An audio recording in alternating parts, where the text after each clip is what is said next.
Gen.Elly Tumwine yafera ha myaka 88 y'obukuru kandi amakuru go kufa kwe garangwa mukuru w'ihanga Yoweri Kaguta Museveni ariko rabera mu kutugwe gwa Twitter. Twashikoma kajyo mu rw'emekomo mu district ya Kazo kandi binjo mu bantu abitwashangayo baba bafukire. Nk'abanyakazo kandi nk'abanya-Uganda ngira ngo twaferwa munonga omuntu mukuru Gen.Elly Tumwine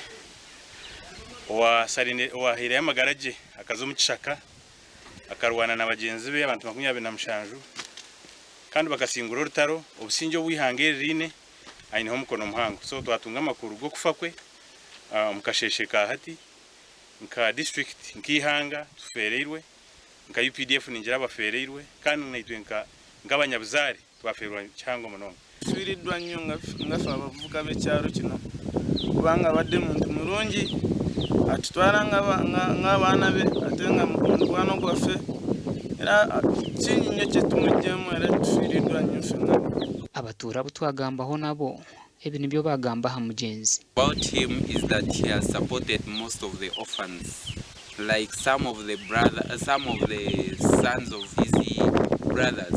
They are there studying and he has supported them. Gen.Elly Tumwine no muntu rukundi hangari no muntu rukundi ibintu byo buhangwa kandi no muntu rube nakunda abantu bona atakubasa kubashorora so really twaferwa konka nkoku abikereza bagira twena ngo muhanda. Ebi ni bimwe ha Gen.Elly Tumwine yaganiraho n'umunyamakuru witwa Cyurire ahashonga yo kundi ihanga. Gumeho ibahora aborohona no mukake no mukango umukorera mu bakabanda usinge kugira ngo twena twumaka n'abacaba Rwanda buri muntu we no wenda kwatwaho akakore cyarko basi aho kana ningambira baboda n'abandi ndugo twantu bagira ngo mu mwije murafe no worafe okihanga ryo dikire mwana tukuza kabagambira ngo ofe tugira ngo rindo businge ugwine oyongere kugira businge ukiraho.